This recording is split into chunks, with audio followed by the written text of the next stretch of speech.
Hello student. तो good morning आपको बहुत बहुत।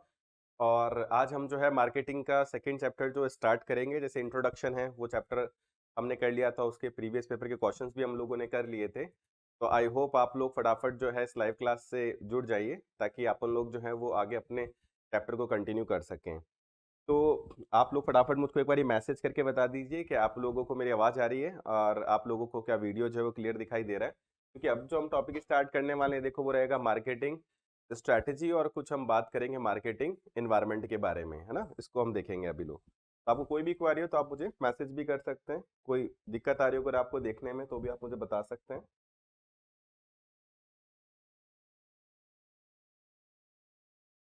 तो देखो सबसे पहले अपन मार्केटिंग इन्वायरमेंट के बारे में बात करेंगे। देखो इन्वायरमेंट यूजुअली एक बहुत कॉमन वर्ड है जिसका मतलब होता है, देखो कोई भी ऐसी चीज जो हमको अफेक्ट करती है वो इन्वायरमेंट के अंदर आती है।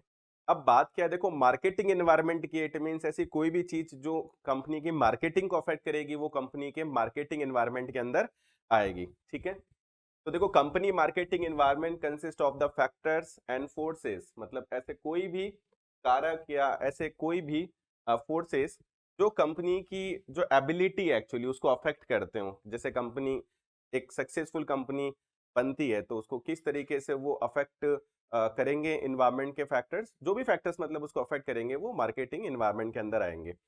तो आज कोई भी कंपनी जैसे फॉर एन एग्जांपल कोई काम कर रही है लेकिन कोई कॉम्पिटिटर आ गया या गवर्नमेंट अपनी पॉलिसी चेंज कर दी या कंज्यूमर का टेस्ट चेंज हो गया, नई कोई टेक्नोलॉजी आ गई है, तो इन सब कारणों से क्या होता है कि कंपनी की जो सस्टेनेबिलिटी है या जो सक्सेसफुली रन कर रही है बिजनेस वो अफेक्ट होगा। तो उस चीज को जो है ध्यान रखना हम मार्केटिंग इन्वायरमेंट में काउंट करेंगे। ठीक है। तो लिखा है देखो कोई भी सक्सेसफुल ट्रांजैक्शन है, कोई भी रिलेशनशिप है टारगेट कस्टमर की, तो उसको वो फैक्टर फोर्सेस क्या करेंगे, अफेक्ट करेंगे। Every business enterprise is confronted with a set of internal factor and a set of external factor। तो आप सब लोगों को पता है कि आज कोई भी कंपनी काम कर रही है तो कुछ तो उसके आंतरिक कारक उसको प्रभावित करेंगे भाई, और कुछ उसके बाह्य कारक जो है ध्यान रखना उसको प्रभावित करेंगे। इंटरनल फैक्टर्स भी अफेक्ट करेंगे उसको और एक्सटर्नल फैक्टर्स भी अफेक्ट करेंगे, तो उन्हें हमें वन बाय वन देखना होगा। ठीक है। Internal factors are generally regarded as controllable. देखो ये हमें बात ध्यान रखनी है कि जो इंटरनल फैक्टर्स हैं, जो आंतरिक कारक हैं, वो ऑर्गेनाइजेशन के अंदर के फैक्टर हैं, यानी उन फैक्टर्स को हम क्या कर सकते हैं, कंट्रोल कर सकते हैं। जैसे मान लो आज कंपनी है उसका मैनेजमेंट सही नहीं है तो मैं मैनेजमेंट को चेंज कर सकता हूँ भाई। या कंपनी कोई ओल्ड टेक्नोलॉजी यूज करे फॉर एन एग्जाम्पल तो मैं उसको चेंज करने की कोशिश कर सकता हूँ। तो जो इंटरनल फैक्टर्स हैं देखो वो कंट्रोलेबल है, लेकिन जो एक्सटर्नल फैक्टर है वो क्या होंगे, अनकंट्रोलेबल होंगे। जैसे गवर्नमेंट की कोई पॉलिसी है या कॉम्पिटिटर है, पॉलिटिकल लीगल इन्वायरमेंट है, उसको मैं कंट्रोल नहीं कर सकता हूँ। इसलिए एक्सटर्नल इन्वायरमेंट जो होता है वो कंपनी को थोड़ा ज्यादा अफेक्ट करता है, और वो थोड़ा अनकंट्रोलेबल होने के कारण से वो रिस्क भी हम पे ज्यादा क्रिएट करता है। तो इंटरनल फैक्टर जनरली रिगार्डेड देखो क्या होता है, कंट्रोलेबल होता है। कंट्रोलेबल का मतलब ऐसे कारक जिनको हम नियंत्रित कर सकते हैं। और एक्सटर्नल एनवायरनमेंट के अगर फैक्टर्स होंगे, जैसे आप लोगों ने पेस्टल पढ़ा होगा, पॉलिटिकल होता है, इकोनॉमिकल होता है, लीगल होता है, ये आपका सोशल हो गया, आपका टेक्नोलॉजी हो गया, एनवायरमेंटल हो गया। तो ये जो भी फैक्टर है आपके, जैसे आप लोगों ने पेस्टल एनालिसिस पढ़ा होगा ना, तो वो चाहे डेमोग्राफिक हो, सोशल कल्चर हो, गवर्नमेंट हो, ये सारे देखो कंपनी के कंट्रोल के बाहर है, हम इनको नहीं बदल सकते हैं भाई। तो ये फैक्टर्स ऐसे होंगे जो कंपनी को अफेक्ट करेंगे, और अनकंट्रोलेबल फैक्टर्स होंगे तो उनको हम बोलेंगे क्या, एक्सटर्नल फैक्टर। और कंपनी के अंदर के अगर कोई फैक्टर है ध्यान रखना जिनको हम कंट्रोल कर सकते हैं, जैसे कंपनी का मैंने बोला मैनेजमेंट है, या कंपनी का जो लेबर फोर्स अगर अनस्पेशलाइज है तो उसको हम स्पेशलाइज कर सकते हैं या ट्रेनिंग दे सकते हैं। तो वो कंपनी की कोई पॉलिसीज होगी जिसमें हम बदलाव ला सकते हैं, तो वो कंपनी के कौन से फैक्टर हो जाएंगे, इंटरनल फैक्टर्स हो जाएंगे। तो कंपनी को अफेक्ट दोनों फैक्टर करेंगे, बट इंटरनल फैक्टर कंट्रोलेबल होंगे, और एक्सटर्नल फैक्टर्स होंगे ध्यान रखना वो अनकंट्रोलेबल होंगे, हम उनको नियंत्रित नहीं कर सकते हैं। ठीक है।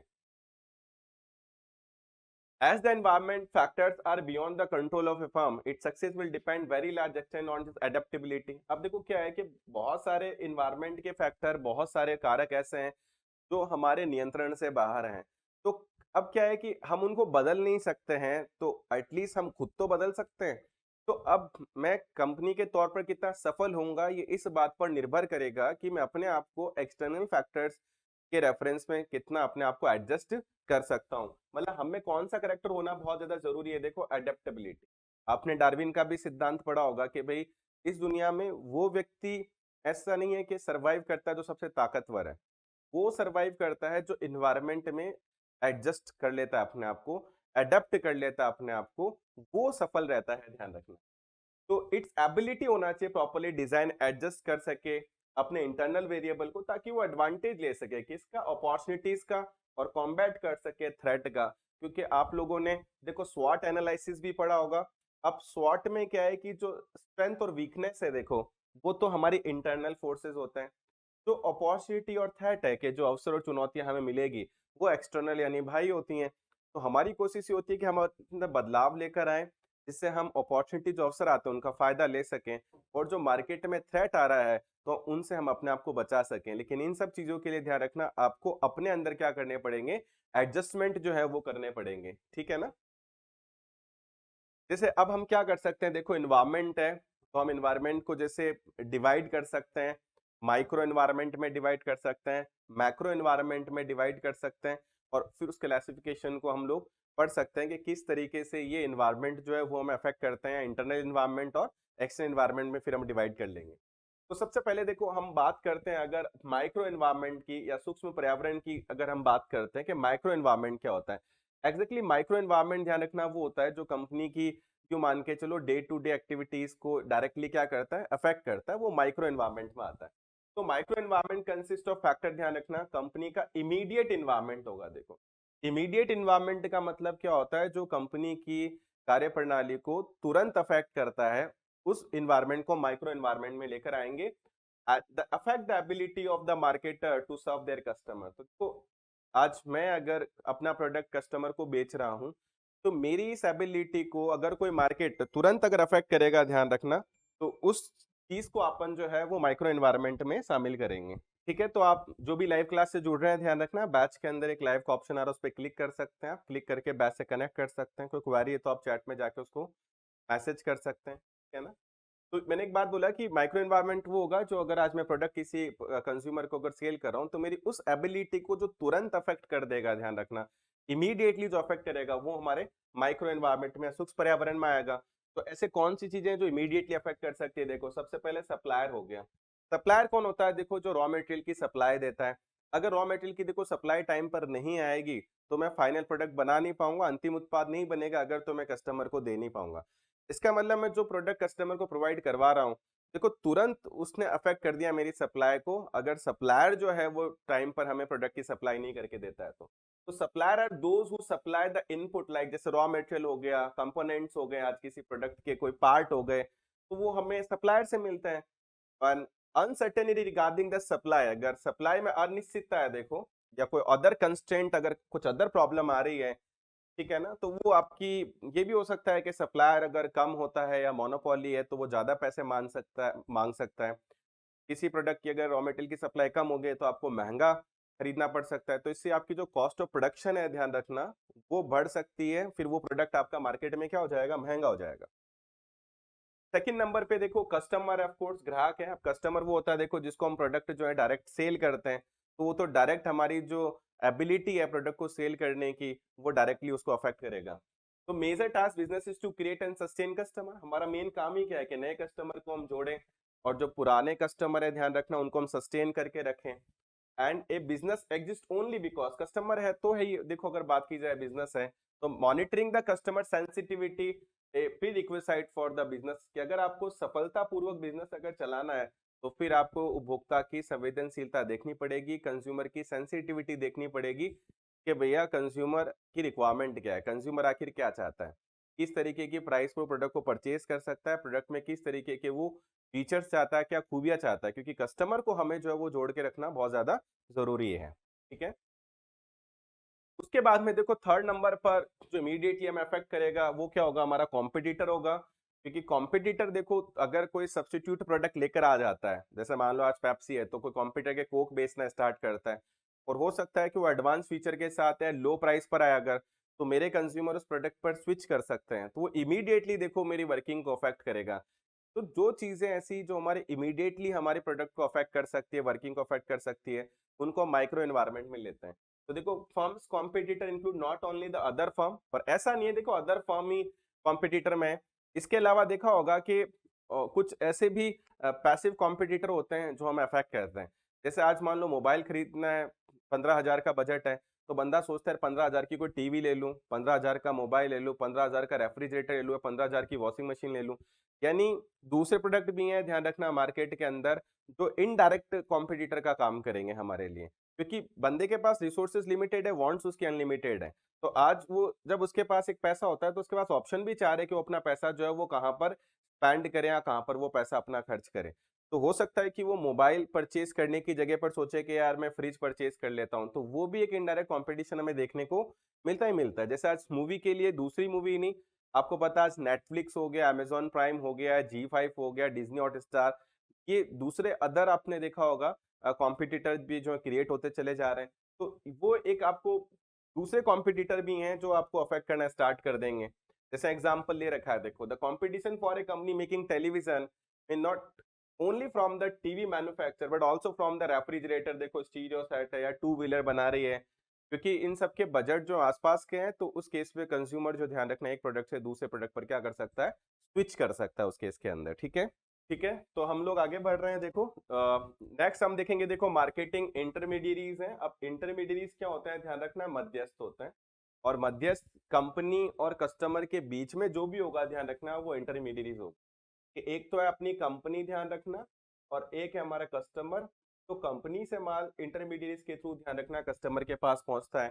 तो इंटरमीडियरीज में एक्चुअली हमें कौन कौन देखने को मिलेगा भैया, होलसेलर देखने को हमें मिलेगा, हमें रिटेलर है वो देखने को मिलेगा। तो जो होलसेलर है, रिटेलर है, ध्यान रखना, वो आपका इंटरमीडियरीज का जो है वो काम करेगा।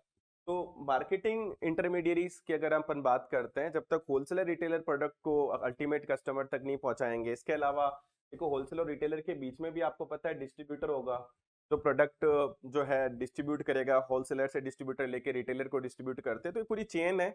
और वो वहां पर भी देखो मार्जिन के इश्यूज रहेंगे कि अगर होलसेलर रिटेलर को दूसरी कंपनी अच्छा मार्जिन दे रही है तो भैया वो उनके प्रोडक्ट को बेचने की कोशिश करेगा। तो वो एक अदर फैक्टर और है, होलसेलर रिटेलर इंटरमीडिएट जो डिस्ट्रीब्यूटर वगैरह हैं, वो भी इमीडिएटली हमारी चीजों को अफेक्ट करेंगे।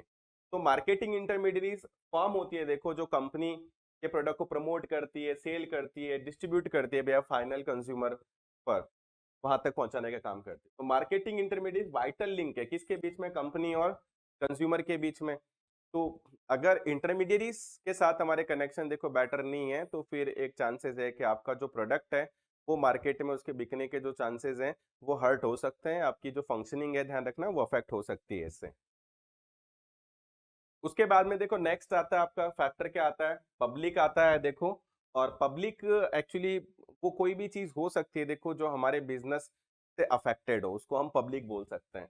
पब्लिक देखो एनी ग्रुप हो सकता है, और पोटेंशियल इंटरेस्ट जिसका हो, जो कंपनी की एबिलिटी को इम्पैक्ट कर सकता हो, जैसे मीडिया वाले हो गए, देखो।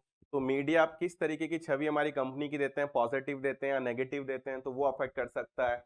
या हमारे कंट्री के जो सिटीजन है, देखो, वो अफेक्ट होंगे हमारी कंपनी के प्रोडक्ट से या मैन्युफैक्चरिंग से, तो वो पब्लिक के अंदर आएंगे। ठीक है, कोई एक्शन पब्लिक हो सकता है, लोकल पब्लिक हो सकती है, और कुछ एग्जाम्पल जो अपन ने लिए हैं, मतलब वो हो सकते हैं। इसका मतलब पब्लिक के अंदर देखो कोई भी ऐसी चीज हो सकती है जो कंपनी के प्रोडक्ट से क्या होती हो भाई, अफेक्ट होती हो।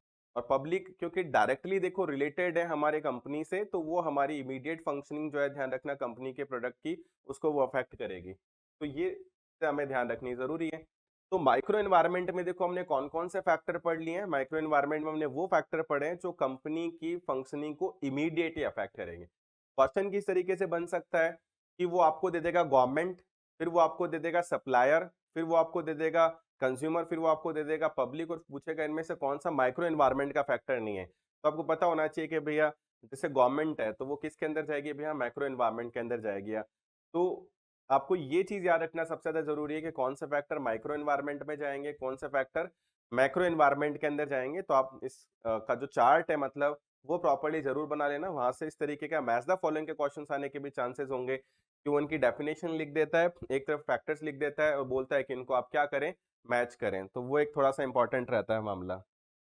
ठीक है, अब हम बात करेंगे तो मैक्रो एनवायरनमेंट की। तो एक company and the forces in its micro environment operate in large macro environment. Of course देखो माइक्रो एनवायरनमेंट भी जो वर्क कर रहे हैं एक्चुअली बहुत बड़े मैक्रो एनवायरनमेंट के अंदर ही देखा जाए तो काम कर रहे हैं, क्योंकि मैक्रो एनवायरनमेंट ऐसा है जो भैया फिर वो सभी एनवायरनमेंट को अफेक्ट करेगा। वो आज कोई पॉलिटिकल चेंजेस अगर हुए या लीगल चेंजेस हुए तो फिर वो कंपनी को दोनों तरफ से अफेक्ट करेगा। गुड मॉर्निंग हेमा, तो आपको वीडियो अब दिखाई दे रहा है? आपको आपको आवाज आ रही है इजीली? कोई क्वेरी हो तो आप मैसेज कर सकते हैं, ठीक है ना? तो देखो, macro forces are generally more uncontrollable than the micro forces. The macro environment forces are given below. अब देखो क्या है कि माइक्रो है एनवायरनमेंट, जैसे होलसेलर रिटेलर है, चलो मैं उनके साथ डील बैठा सकता हूँ। सप्लायर है तो मैं उनके साथ डील कर सकता हूँ। यानी माइक्रो एनवायरनमेंट ऐसा है जिसके अंदर हम थोड़े बहुत तो भैया मैनेज कर सकते हैं चीजों को। लेकिन मैक्रो एनवायरनमेंट अगर चेंज होगा देखो, तो वो टोटली अनकंट्रोलेबल है। वहां पर हम लोग जो है उस उन फैक्टर्स को या उन डिटर्मिनेंट्स को इजीली एडजस्ट नहीं कर सकते हैं। और वो फिर अगर बदलेगा तो फिर वो हमें हमें जो अफेक्ट है वो फिर ज्यादा करेगा। तो मैक्रो एनवायरनमेंट बहुत ज्यादा क्रूशियल है। आज क्या गवर्नमेंट है, फॉर एग्जांपल उन्होंने एक नई पॉलिसी बना दी कि भाई पॉलीथीन नहीं बिकेगा, प्लास्टिक नहीं बिकेगा, मान लो सिंगल यूज प्लास्टिक बैन है। अब हमारी कंपनी ऐसी जो प्लास्टिक या पॉलीथीन का काम करती है, तो अब वो पॉलिसी बनने के बाद आप कुछ नहीं कर सकते, आपको प्रोडक्ट बंद ही करना पड़ेगा। तो ये चीजें हैं कि मैक्रो एनवायरनमेंट के साथ डील करना, ध्यान रखना, वो बहुत ज्यादा मुश्किल है, ठीक है? तो अब मैक्रो एनवायरनमेंट की देखो अगर अपन बात करते हैं, तो इसमें कौन कौन से एनवायरनमेंट आएंगे उस पर हम बात करते हैं। तो देखो सबसे पहले आ गया क्या, इकोनॉमिक एनवायरनमेंट आता है। अब इकोनॉमिक एनवायरनमेंट के अंदर देखो क्या आता है, जैसे इन्फ्लेशन हो गया, कंट्री की भाई इकोनॉमिक ग्रोथ कितनी है, जीडीपी ग्रोथ कितना है, लोगों का पर कैपिटा इनकम क्या है। तो ये सारी चीजें इकोनॉमिक एनवायरनमेंट के अंदर आती है। अब एक सोच के देखो, इकोनॉमी रिसेशन में चल रही है तो मैं कितना ही बेहतर प्रोडक्ट दूं, लोगों के पास पैसा ही नहीं है तो वो बिकेगा कैसे? तो वो प्रॉब्लम क्रिएट हो जाएगी। अगर हमारी इकोनॉमी तेजी में चल रही है, देखो ग्रोथ स्टेज में चल रही है, पीक या बूम स्टेज में चल रही है, तो एक रीजनेबल प्रोडक्ट भी अच्छा बिकेगा, क्योंकि लोगों के पास पैसा है तो लोग पैसा खर्च कर रहे हैं। तो इकोनॉमिक कंडीशन, इकोनॉमिक एनवायरनमेंट भी हमारे बिजनेस को देखो अफेक्ट करेगा। और देखो इकोनॉमी का इन्फ्लेशन में आना, रिसेशन ग्रोथ में आना, वो ऐसे फैक्टर है जो हमारे हाथ में है भी नहीं। तो देखो इकोनॉमिक कंडीशन है, जैसे इकोनॉमिक पॉलिसीज है गवर्नमेंट की, और जो भी एक्सटर्नल फैक्टर है, ध्यान रखना, जो इकोनॉमिक एनवायरनमेंट के अंदर आते हैं, तो वो स्ट्रेट फॉरवर्ड हमारे कंपनी के बिजनेस को क्या करेंगे, अफेक्ट करेंगे। हालांकि देखो इकोनॉमिक पॉलिसीज की अगर बात की जाए तो इसमें भी दो फैक्टर हमें देखने को मिलते हैं। जैसे इकोनॉमिक पॉलिसी में आपका एक तो मॉनेटरी पॉलिसी आ जाएगा भाई, है ना, जिसको हम क्या बोलते हैं, मौद्रिक नीति बोलते हैं। ठीक है, दूसरा हमारा क्या आ जाएगा भाई, फिस्कल पॉलिसी आ जाएगा, तो हम क्या बोलते हैं, राजकोषीय नीति बोलते हैं। तो ये सारी पॉलिसीज हमारे इन्वायरमेंट के अंदर आएगी, तो कंपनी को ये पॉलिसीज अफेक्ट करेगी। देखो इकोनॉमिक कंडीशन, जैसे नेचर क्या है इकोनॉमिक का, कौन सी डेवलपमेंट की स्टेज चल रही है, लेवल ऑफ इनकम क्या है, डिस्ट्रीब्यूशन ऑफ इनकम क्या है, तो ये सारे इंपॉर्टेंट पॉइंट है। जब हम बिजनेस कर रहे हैं तो हमें फिर इन चीजों का ध्यान रखना बहुत जरूरी है, क्योंकि इकोनॉमिक कंडीशन जो है, जो भी आर्थिक पर्यावरण वातावरण है, वो हमारी कंपनी को क्या करेगा भैया, बिजनेस को अफेक्ट करेगा। तो मैक्रो एनवायरनमेंट की अगर बात की जाए तो पहला हम पढ़ रहे हैं इकोनॉमिक एनवायरनमेंट, तो वो सारी चीजें देखनी जरूरी है। हालांकि इकोनॉमिक एनवायरनमेंट इकोनॉमिक सिस्टम भी आता है, जैसे कैपिटलिस्ट है, सोशलिस्टिक है, मिक्स्ड है, पूंजीवादी अर्थव्यवस्था है, समाजवादी है, मिश्रितवादी है, क्योंकि वहां पर भी अफेक्ट करेगा। कैपिटल इकोनॉमी तो आपको फ्रीडम मिलेगा, बिजनेस करने में आसान होगा बिजनेस। सोशलिस्टिक होगा तो हर चीज गवर्नमेंट के थ्रू कंट्रोल होगी, तो वहां बिजनेस करना आपके लिए मुश्किल होगा। तो वो ये चीजें भी आपके बिजनेस को कहीं ना कहीं अफेक्ट करेगी, ठीक है? इसके बाद देखो नेक्स्ट है, for an example political and government environment की देखो हम बात करते हैं। Political government environment close relationship होता है इकोनॉमिक सिस्टम के साथ, कि भैया वो किस तरीके का सिस्टम अडॉप्ट करती है, कितनी फ्रीडम देती है। जैसे मैंने बोला कैपिटलिस्टिक है, सोशलिस्टिक है, मिक्स्ड है। और इकोनॉमिक पॉलिसी जो गवर्नमेंट बनाएगी, बहुत सारे नंबर ऑफ लॉज जो हैं वो गवर्नमेंट के थ्रू बनाए जाते हैं। आपने देखा होगा कि जैसे बीजेपी की गवर्नमेंट बहुत ज्यादा बहुमत नहीं ले पा रही थी, आपको पता होगा, फिर वो एनडीए के थ्रू जो उन्होंने लिया, तो वहां पर एक बारी मार्केट जो था, आपने देखा होगा सेंसेक्स है, निफ्टी है, उस दिन बहुत डाउन था, मतलब लोगों ने बहुत सारा पैसा खोया। फिर ठीक है, बीजेपी ने, एनडीए गवर्नमेंट जो है, उन्होंने मतलब अपनी दूसरी पार्टीज के साथ अलायंस करके जो गवर्नमेंट बनाया, तो वापस से मार्केट ने अच्छा परफॉर्म करना स्टार्ट किया। रीजन, क्योंकि उनको पता है सेम गवर्नमेंट रहेगी अगर, तो सेम पॉलिसीज रहेगी, जो गवर्नमेंट ने हमें बेनिफिट दे रखे हैं वो कंटिन्यू रहेंगे। तो इतना फर्क पड़ता है देखो बिजनेस या मार्केट के अंदर। आपने देखा होगा कि रिलायंस है, अदानी है, उनके सबके स्टॉक पर्टिकुलर डे बहुत नीचे थे, जब लग रहा था कि यार बीजेपी को उतनी सीट्स नहीं मिल रही है, क्या एनडीए बन पाएगी या नहीं बन पाएगी। और जैसे ही वो बना तो उन्होंने वापस से बूम करना स्टार्ट किया, ग्रोथ करना स्टार्ट किया। समझ सकते हैं पॉलिटिकल गवर्नमेंट के जो फैक्टर्स हैं वो इतने ज़्यादा देखो कंपनी को अफेक्ट करते हैं क्योंकि गवर्नमेंट नए-नए रूल्स बनाती है देखो और वो जैसे ही रूल चेंज होते हैं तो फिर कंपनी के बिज़नेस को वो अफेक्ट करना स्टार्ट करते हैं और ये ऐसे फैक्टर हैं देखो जो हमारे टच में भी नहीं है टच इन द सेंस कि हम उनको कंट्रोल नहीं कर सकते। नेक्स्ट देखो सोशल कल्चर एनवायरनमेंट के बारे में बात करेंगे। सोशल कल्चर देखो अब जो सामाजिक और सांस्कृतिक कारक हैं, वो भी हमारे बिज़नेस को अफेक्ट करेंगे।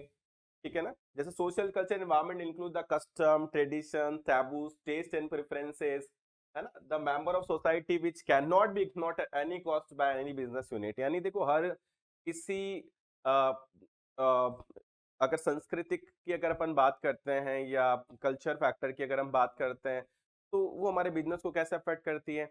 अब फॉर एग्ज़ाम्पल कोई कल्चर है जहाँ पर जैसे ठीक है मैंने एक ब्लैक कलर का ब्लेज़र पहन रखा है। अब ब्लैक साड़ी जैसे है हमारे हिंदू धर्म की अगर बात की जाए तो वहाँ पर आएगा कि भई ऑस्पिशियस कोई अच्छा अगर दिन है तो आप ब्लैक नहीं पहनो, तो वो रेड पहनो, मल्टी कलर पहनो। तो ये चीज़ें कल्चरल फैक्टर्स हैं। और किसी पर्टिकुलर ऐसा भी होगा कम्युनिटी या किसी रिलीजियस के अंदर ब्लैक और व्हाइट ज़्यादा पहना जाएगा, जैसे अपन लोग क्रिश्चियन मैरेजेस में देखते हैं, वो ब्लैक और व्हाइट पहन के आते हैं। हम हमारी अगर शादियों में देखते हैं, तो हम देखते हैं कि कलरफुल कपड़े पहने जाते हैं। तो देखो हर किसी का अलग-अलग है, किसी में वेजिटेरियन ही खाएँगे, तो कोई ऐसा होगा जहाँ नॉन वेजिटेरियन काफ़ी चलेगा। तो ये बहुत सारे देखो फैक्टर्स हैं, सोशल कल्चर फैक्टर हैं, जो खाने को लेकर, पीने को लेकर, कपड़े पहनने को लेकर, हर चीज़ को लेकर बने हुए हैं। आज हमारा प्रोडक्ट कैसा है देखो वो इन फैक्टर्स अफेक्ट होगा। आज मान लो हम कोई फूड रेस्टोरेंट के अंदर हैं, जैसे मान लो हम बात करते हैं कि केएफसी है, ठीक है? अब केएफसी क्या है, केएफसी टोटल जैसे मान लो नॉन वेजिटेरियन के अंदर है, तो वो कैसा अफेक्ट होगा उसका बिज़नेस वो सोशल कल्चर पे डिपेंड करेगा कि बहुत सारी कम्युनिटी होगी ऐसी जो फुल वेजिटेरियन ही है, तो फिर वो इसके बिज़नेस को नेगेटिवली अफेक्ट करेगी। लेकिन आप दूसरी कंट्री के अंदर जाएँगे जहाँ मैक्सिमम लोग नॉन वेजिटेरियन होते हैं, तो फिर ये चीज़ें वहाँ पर पॉजिटिवली अफेक्ट करेंगी। ये अफेक्ट सोशल कल्चर एनवायरनमेंट कर रहा है। तो ये भी एक ऐसा फैक्टर है ध्यान रखना जहाँ पर आपके बिज़नेस जो है इस फैक्टर से अफेक्ट होंगे और ये अनकंट्रोलेबल होंगे क्योंकि आप सोशल कस्टम चीज़ों को ईज़िली चेंज नहीं कर सकते। ठीक है ना? तो एक सक्सेसफुल बिज़नेस के लिए देखो आपको स्ट्रैटेजी बनानी पड़ती है। एक appropriate social culture suitable product जो वो आपको देना पड़ेगा। तो वहाँ किसी भी कंट्री के लोगों को लगे कि हाँ यार ये प्रोडक्ट हमारी संस्कृति के या हमारे कल्चर जो है उसको के लिए बना हुआ है। The marketing mix will have to be design as to suit the environmental character. तो ये है कि आपको ऐसा मार्केटिंग मिक्स देना होगा जो लगभग सभी जो कंपनीज सभी जो लोग हैं ध्यान रखना उनके सोशल कल्चर एनवायरनमेंट के हिसाब से हो। ठीक है आप मैकडी जाते हो तो वो आपको आलू टिक्की बर्गर भी दे देगा, वो आपको कोई चिकन बर्गर भी दे देगा। इट मीन्स उन्होंने क्या किया, ठीक है वेजिटेरियन के लिए अलग बना दिया, नॉन वेजिटेरियन के लिए अलग बना दिया, तो वो आपको थोड़ा सा देखना बहुत जरूरी है कि आप ऐसा मिक्स बना के दें जो सभी की वांट्स को क्या कर दे, सैटिस्फाई करे, तो आपको एक अच्छा बड़ा मार्केट मिल सकता है।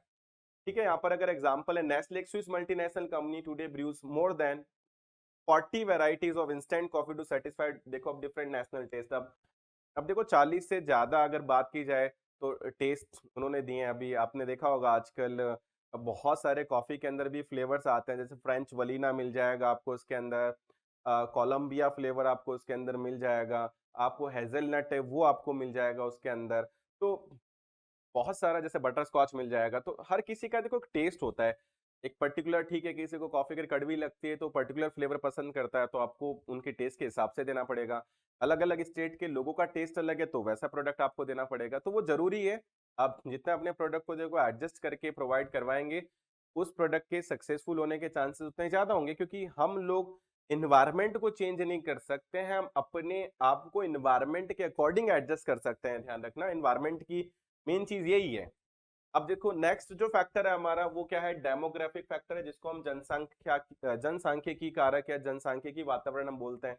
अब इसमें क्या है देखो, जैसे साइज है, ग्रोथ रेट है पॉपुलेशन का, अ, आपका कंपोजिशन है, जैसे फैमिली में किस तरीके के आप न्यूक्लियस अकेले रहते हैं, फैमिली का साइज क्या है, जॉइंट फैमिली है, और क्या सिग्निफिकेंस है पॉपुलेशन का, एजुकेशन लेवल, लैंग्वेज, कास्ट, टीजीएस वगैरह, ये सारे फैक्टर्स जो हैं ये भी इंपॉर्टेंट है आपके डेमोग्राफिक के अंदर। तो हमें ये भी देखना है जनसांख्यिकी कारक के अंदर कि जनसंख्या कैसी है, वो जनसंख्या में जो लोग हैं एक्चुअली वो कितने पढ़े लिखे हैं, हमें ये भी देखना होगा। उनकी इनकम भैया कितनी ईएमआई देखना पड़ेगा, क्योंकि वो सारे फैक्टर्स भी आपको अफेक्ट करने पड़ेंगे। जैसे अब डेमोग्राफिक फैक्टर में क्या होगा, जेंडर आ जाएगा। अब जेंडर आ गया तो मेल और फीमेल हो गए। अब आप एक सिंगल प्रोडक्ट लाके दोनों को नहीं बेच सकते हो, क्योंकि दोनों का टेस्ट अलग अलग है। जैसे ठीक है, हमने एक हैवी रॉयल एनफील्ड या बुलेट बाइक अगर लॉन्च की है, तो हो सकता है वो मेल के लिए है, उनकी वांट को सेटिस्फाई करेगा। और ठीक है, हमने एक टीवीएस स्कूटी लॉन्च की, अगर मान लो उसका कलर भी हमने पिंक रखा, तो वो हमने गर्ल के पॉइंट ऑफ व्यू उस प्रोडक्ट को जैसे लॉन्च किया गया कंपनी के थ्रू। तो ये आपको देखना पड़ेगा। एज वाइज भी देखो, डेमोग्राफिक फैक्टर में एज भी आएगी। तो जो छोटे बच्चे हैं देखो, उनकी रिक्वायरमेंट अलग है। टीनेजर हैं जैसे स्पोर्ट्स बाइक चलाते हैं, थोड़ा मैच्योर लोग ओल्ड एज है तो वो एक्टिवा जैसे स्कूटर पसंद करेंगे। तो हर किसी का रिक्वायरमेंट देखो अलग अलग है, तो डेमोग्राफिक स्टडी भी करना बहुत जरूरी है। आज इंडिया की अगर बात की जाए तो इंडिया में देखो छोटे बच्चे ज्यादा हैं, यंग जनरेशन ज्यादा है, तो उस तरीके के प्रोडक्ट की डिमांड ज्यादा होगी। आप जापान या चाइना में जाएंगे तो ओल्ड एज पॉपुलेशन ज्यादा है, जैसे क्योंकि 1980 में चाइना ने वर्ल्ड चाइल्ड पॉलिसी अडॉप्ट कर ली थी, तो फिर वहां पर ओल्ड एज पॉपुलेशन वाले प्रोडक्ट जो है ध्यान रखना, उनकी डिमांड ज्यादा रहेगी। तो ये सारी कंपोजिशंस आपको देखने पड़ेंगे, जेंडर वाइज, एज वाइज, क्योंकि इनसे लोगों के टेस्ट और प्रेफरेंसेस चेंज होते हैं और उनसे सूटेबल प्रोडक्ट जो है फिर वो आपको बनाकर उनको देना पड़ता है। तो ये हर चीज देखनी पड़ेगी, आपका एजुकेशन लेवल क्या है, फैमिली का साइज क्या है, ये सारे फैक्टर्स जो है वो आपके बिजनेस को अफेक्ट करेंगे।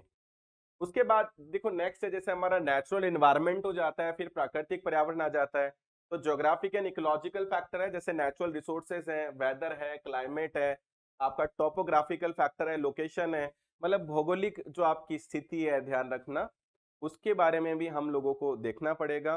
क्योंकि पर्यावरण जिस तरीके का है, लोगों की रिक्वायरमेंट उस तरीके की मिलेगी आपको। जैसे अब हिल स्टेशन पे जो लोग रहते हैं, यूजुअली वहां पर देखो सर्दी या ठंड रहती है, तो उनका खाना पीना पहनावा अलग होगा।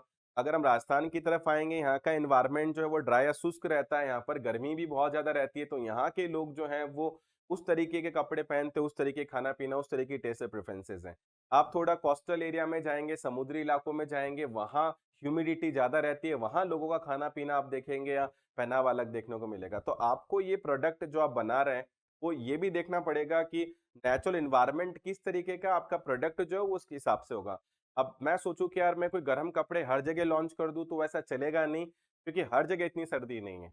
और मैं सोचूं कि यार हर जगह कॉटन के ही कपड़े जो काफी भैया अपनी बॉडी के लिए ठंडे रहते हैं, अच्छे रहते हैं, तो वो फिर उस जगह पर सक्सेसफुल नहीं होंगे जहां पर सर्दियां ज्यादा पड़ती हैं। तो ये बहुत सारी फैक्टर्स हैं कि जब आप प्रोडक्ट लॉन्च करते हैं या आपका जो बिजनेस है, ध्यान रखना उसको नेचुरल एनवायरनमेंट या प्राकृतिक कारक भी है, ध्यान रखना वो क्या करेंगे, अफेक्ट करना स्टार्ट कर देंगे। इसके अलावा देखो फिजिकल फैसिलिटीज हैं, टेक्नोलॉजिकल एनवायरनमेंट है, देखो वो भी आपको अफेक्ट करेगा। जो आपकी भौतिक सुविधाएं हैं, तकनीकी तौर पर, प्रौद्योगिकी तौर पर क्या बदलाव चल रहे हैं। तो देखो business prospect depend on the availability of certain physical facility. The sale of television देखो इस बात पे डिपेंड करेगा कि भैया कवरेज कितना है टेलीकास्टिंग का। ये भी बात सही है। देखो आज अगर आज मैं मेरी बात करूं कि हमारी कंपनी यार कार बनाती है, तो कार का बिकना इस बात पे डिपेंड करेगा कि कितने गांव में रोड बनी हुई है भाई, प्रॉपर तरीके की कनेक्टिविटी कितनी अच्छी है। जब तक वो फैसिलिटी नहीं है तब तक कोई सेंस नहीं है। सीधी सी बात है, देखो आज मोबाइल है तो मोबाइल की सेल इस बात पर डिपेंड करेगा भैया कि कितना नेटवर्क जो है उससे लोग जुड़े हुए हैं।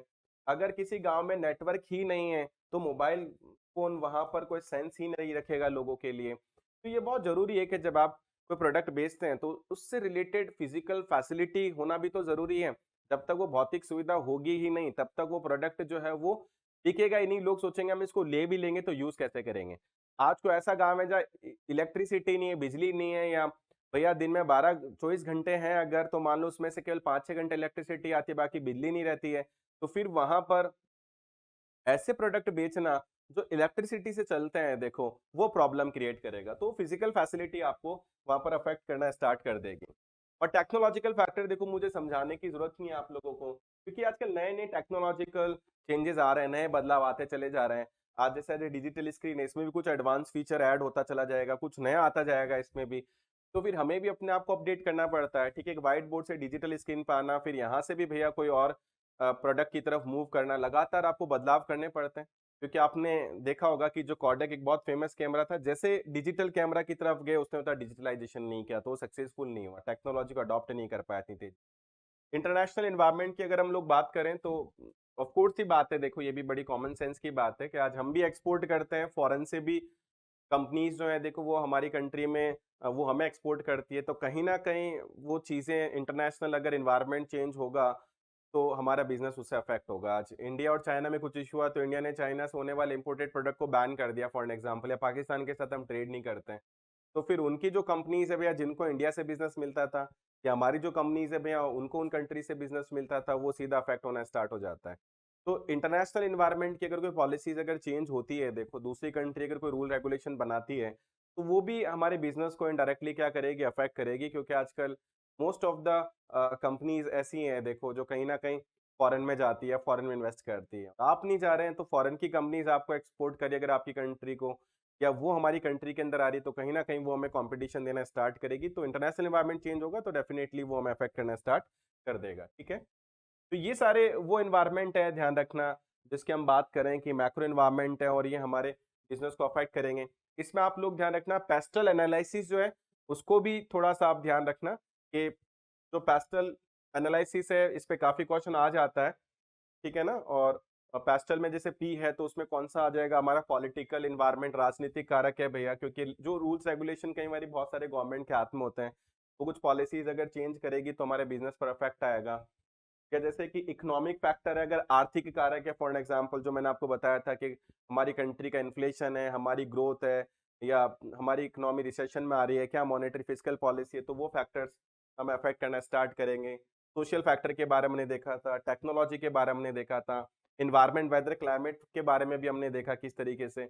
और जो लीगल फैक्टर्स हैं, जैसे आज इंडिया के जो एडवर्टाइजिंग स्टैंडर्ड है, कंज्यूमर्स के जो राइट हैं, लॉ है, प्रोडक्ट सेफ्टी, आपने कंज्यूमर प्रोटेक्शन एक्ट भी पढ़ा होगा, या आप पढ़ेंगे, तो फिर वो सारी चीज़ें ध्यान रखना लीगल वगैरह फैक्टर्स के अंदर आएँगी, और वो सारी चीज़ें जो हैं वो हमारे बिज़नेस को अफ़ेक्ट करेगी। तो अब थोड़ा पेस्टल का फुल फॉर्म ज़रूर ध्यान रखना, ये मेजर फैक्टर है, एक्सटर्नल फैक्टर्स हैं जो हमें अफ़ेक्ट करेंगे। के बाद देखो हम कुछ स्ट्रैटेजीज़ देखेंगे, जैसे पॉर्टर है, तो उसका हम 5 फोर्सेस जो है वो मॉडल देखेंगे। आगे चलकर पॉर्टर की हम जेनरिक स्ट्रैटेजीज़ देखेंगे, हम बीसीजी मैट्रिक्स देखेंगे, और ये बहुत इंपॉर्टेंट है, आने वाले 3-4 टॉपिक जो हैं, वो काफ़ी इंपॉर्टेंट रहेंगे आप लोगों के लिए, एग्ज़ाम में बहुत सारा क्वेश्चन आता है। तो आज ये हमारा फर्स्ट लाइव क्लास था, तो आज हम यहाँ तक इतना ही रख रहे हैं, और कैसे इसको स्मूथली स्ट्रीमलाइन करेंगे उसके बारे में हम देखते हैं। आई होप आपको ये सेशन पसंद आया होगा। नेक्स्ट सेशन अपन नेक्स्ट क्लास में कंटिन्यू करेंगे। Thank you.